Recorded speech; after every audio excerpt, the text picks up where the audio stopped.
తర్వాత పిల్లలకేమి పెద్దలకేమి ఏమి ఉండాలంట, భయము ఉండాలి. తర్వాత ఇంకోటి ఏమి ఉండాలి, భక్తి అనేది ఉండాలి. భయము ఉంటేనే భక్తి వస్తుందండి. భయం లేకపోతే భక్తి వస్తుందా? భయం అనేది ఉండాలి. దేవుడన్నా, దేవుని మందిరం అన్నా, దేవుని సన్నిధి అన్నా, దేవుని మందిరంలో అడుగు పెట్టామంటే చాలా క్రమశిక్షణ అది పిల్లలకి మనం నేర్పించాలి. నేర్పించినప్పుడు అప్పుడు భక్తి ఆటోమేటిక్ గా ఆ భయముతోనే, ఆ క్రమశిక్షణలోనే ఆటోమేటిక్ గా భక్తి కూడా అలవాటు అయిపోతా ఉంటది పిల్లలకి. అలా మనం పిల్లల్ని అలా నేర్పించుకుంటూ రావాలి. తర్వాత ఇంకో మాట ఏంటంటే, అప్పుడు దేవుడు ఏం చేస్తాడంటే భయభక్తులు గల వారికి యెహోవా ఆశీర్వదిస్తాడు. మన పిల్లల్ని ఆశీర్వదిస్తాడు, మనల్ని ఆశీర్వదిస్తాడు.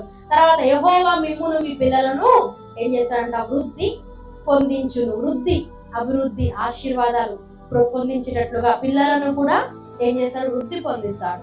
కొంతమంది పిల్లల్లో ఏమంటావు, ఆశీర్వాదాలు ఉండవు, వృద్ధి అనేది ఉండదు వాళ్ళ జీవితంలో. తల్లిదండ్రులు బాగుంటారు, పిల్లలు బాగుంటారు. కొంతమంది పిల్లలు బాగుంటారు, కొంతమంది తల్లిదండ్రులు బాగుంటారు కదండి. మరి దేవుని తెలుసుకునే అనుభవంలో ఉన్నప్పుడు ఈ రీతిగా దేవుడు ఏం చేస్తాడంటే, యెహోవా మిమ్మును మీ పిల్లలను వృద్ధి పొందించేటట్లుగా మనం ఇలాంటి అనుభవంలో మనం ప్రార్థన చేసుకుంటూ ఉండాలండి. తర్వాత 15లో ఈరోజు ముఖ్యమైన మాట, భూమాకాశములను సృజించిన యెహోవా చేత మీరు ఆశీర్వదించబడిన వారు. భూమాకాశములను ఏ రీతిగా అయితే సృజించినాడో, ఏ రీతిగా అయితే వాటిని దీవించాడో, ఏ రీతిగా అయితే ఆశీర్వదించాడో, అదే రీతిగా భూమాకాశములను సృజించిన యెహోవా చేత మీరు ఆశీర్వదించబడిన వారు. వాటిని ఎలా ఆశీర్వదించడం, మిమ్మల్ని కూడా అదే రీతిగా ఆశీర్వదిస్తూ వచ్చినాడు. దేవుడు ఆశీర్వదించినవి ఎలా ఉన్నాయనేది మనం చూస్తున్నాం కదా. మొదట్లో దేవుడు ఆశీర్వదించిన ఎంత ఘనంగా ఉన్నాయి, ఎంత అభివృద్ధి పొందాయి, ఎంత ఆశీర్వాదం పొంది, పొదువు అనేది వాటికి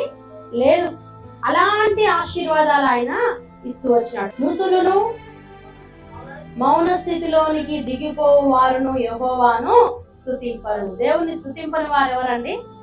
అబ్బా, ఇదైతే ఎంత మంచి మాటో. దేవుని స్తుతించకుండా ఉండే వాళ్ళు ఎవరంటే, ప్రాణం లేని వాళ్ళు స్తుతించలేదు. వారైతేనే స్తుతించలేదు, ఎందుకంటే వాటికి ఇంకేం చలనం ఉండదు కాబట్టి.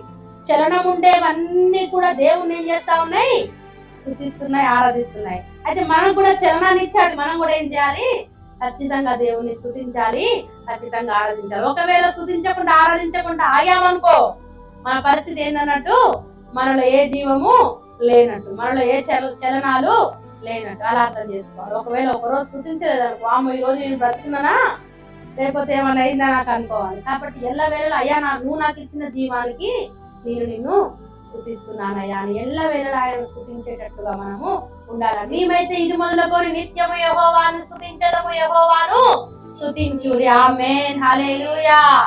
మరి మనం అందరం చెప్పే మాట ఇదే. మేమైతే మరి వాళ్ళలాగైతే మేము కాదు. ఎవరిలాగా? ప్రాణము లేని వారిలాగా, జీవము లేని వారిలాగా, తర్వాత నిర్జీవులలాగా మేమైతే కాదు. కానీ మేమైతే ఏం చేస్తాము, ఇది మొదలుకొని యెహోవాను స్తుతిస్తూనే ఉంటాం, ఘనపరుస్తూనే ఉంటాం. స్తుతించదము, యెహోవాను మేము స్తుతిస్తాం, మీరు కూడా స్తుతించండి అని వాక్యం తెలియజేస్తా ఉంది. కాబట్టి మనం ఎన్నో విషయాలు మనం చూస్తా ఉన్నాం. ఈ రోజు దేవుడిచ్చిన ఆశీర్వాదాలు ఎలా ఉంటున్నాయి. యాకోబు ఎలా పోరాడి కుటుంబానికి ఆశీర్వదించాడు. మరి నీ కుటుంబములో నీ ద్వారా ఆశీర్వాదం ఉందా? యాకోబు ద్వారా తన సంతతికంతా కూడా ఆశీర్వాదం ఉంది. ఎవరు అతనికి ఏలు పెట్టేటట్టుగా లేదు, చుట్టూ కూడా ఆయన సెక్యూరిటీ ఉంచాడు. మరి మన ప్రార్థన వలన, మన విశ్వాసం వలన, మన కుటుంబానికి సెక్యూరిటీ ఉందా? మనం అలా పోరాడుతున్నామా, అలా ప్రార్థన చేస్తున్నామా, అలా మన కుటుంబాలకు కాపుదల ఉంచుకుంటున్నామా అనేది ఈ రోజు మనం అర్థం చేసుకొని, దాన్ని బట్టి ఉంచుకొని ప్రార్థన చేసుకున్నట్లయితే, అలాంటి అనుభవంలో దేవుడిని అంత ధైర్యంగా నిలబెట్టినట్లయితే చాలా సంతోషం. ఒకవేళ నా కుటుంబంలో ఇంకా ఆశీర్వాదాలు లేవు, దీవెనలు లేవు, యాకోబు పోరాడినట్లుగా నేను పోరాడట్లే, ఏదో అల్లటప్పగా వస్తున్నా వెళ్తున్నా, నామకార్థంగా వస్తున్నా వెళ్తున్నా, కానీ ఆశీర్వాదాల కొరకు పోరాటం అనేది నాలో లేదు. ఆశీర్వాదాలు నేను పొందుకోలేకపోతున్నాను. ఆశీర్వాదాలు పొందుకున్నట్లయితే ఇంకా ఎవరు కూడా నన్ను ఏమీ కూడా చేయలేదు కదా. అలాంటి ఆశీర్వాదాలు మరి పొందుకోవాలంటే నాకు యాకోబులాగా పోరాడటం నేర్పించిన ఆయన, యాకోబులాగా నేను కూడా మనోనేత్రములు తెరిచే ఉండాలి, నిద్రపోకుండా కదండి, కునుకు రాకుండా తెల్లవారేంత వరకు కూడా అతను ఏం చేస్తున్నాడు, వెనుగులాడుతూనే ఉన్నాడు, పోరాడుతూనే ఉన్నాడు, దెబ్బలు తింటూనే ఉన్నాడు. అవునా కదండి? ఎంత అంటే అసలు అలాంటి పోరాటం మనం నేర్చుకోవాలి. ఎందుకంటే అలాంటి ఆశీర్వాదాలు మనం కూడా పొందుకోవాలంటే ఏం చెప్పాలండి, మరి పలానా వ్యక్తి మా కుటుంబంలో ఎంతో ప్రార్థన చేసింది, ఈమె ప్రార్థన వల్లనే మా కుటుంబం ఈ రీతిగా ఆశీర్వదించబడింది, మేము ప్రార్థన వల్లే మేము ఈ రోజు ఈ రీతిగా ఉండగలిగాము అని చెప్పే మాట వచ్చినప్పుడు నువ్వు కూడా యాకోబులాగా పోరాడినట్టు, యాకోబులాగా ఆశీర్వాదాలు నీ ద్వారా వచ్చినట్టు అది అర్థం చేసుకోవాలండి. మన ద్వారా మన కుటుంబం ఆశీర్వదించబడాలి, దీవించబడాలి, మేలును పొందుకోవాలి. అలాంటి ప్రార్థన, అలాంటి అనుభవం, అలాంటి వారముగా మనం కూడా ఉండేటట్లు ఇది మొదలుకొని నిరంతరం దేవుని స్తుతించే వారముగా, దేవుని ఆశీర్వాదాలు పొందుకునే వారముగా ఉండేటట్లుగా ఇంకా బలమైన ప్రార్థనలు చేద్దాం.